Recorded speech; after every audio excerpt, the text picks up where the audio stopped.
ডাকাতির ছক বানচাল করল পুলিশ। আগ্নেয়াস্ত্র ও গুলি সহ ধৃত 3 দুষ্কৃতী। ডাকাতির ছক বানচাল করল পুলিশ। আগ্নেয়াস্ত্র ও গুলি সহ ডাকাতির একাধিক সরঞ্জাম উদ্ধার।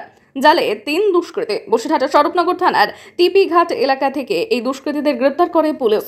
পুলিশ সূত্রে জানা গেছে, দীর্ঘদিন ধরে এই 3 দুষ্কৃতীর বিরুদ্ধে একাধিক অভিযোগ আসছিল স্বরূপনগর থানায়। বৃহস্পতিবার ভোর রাতে পুলিশের কাছে গোপন সূত্রে খবর গেলে টিপি ঘাট শ্মশান এলাকায় হানা চালাতে 3 সশস্ত্র দুষ্কৃতীকে হাতে নাতে পাকড়াও করে পুলিশ। ধৃতরা হলেন বিথারির বাসিন্দা মনিরুল সরদার, হাকিমপুরের বাসিন্দা সৌরভ দালাল ও দিয়ারা গ্রামের বাসিন্দা আমিনুল মোল্লা। তাদের কাছ থেকে উদ্ধার হয়েছে একটি আগ্নেয়াস্ত্র, 1 রাউন্ড গুলি, একটি লোহার রড ও একটি হাতুড়ি।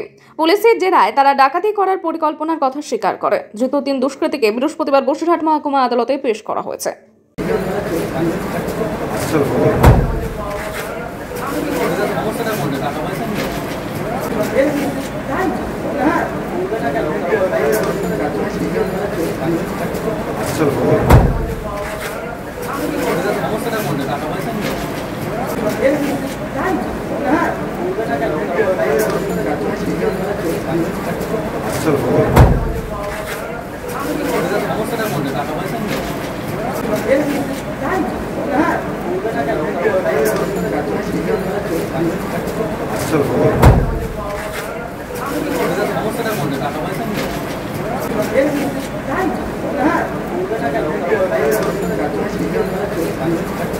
চলো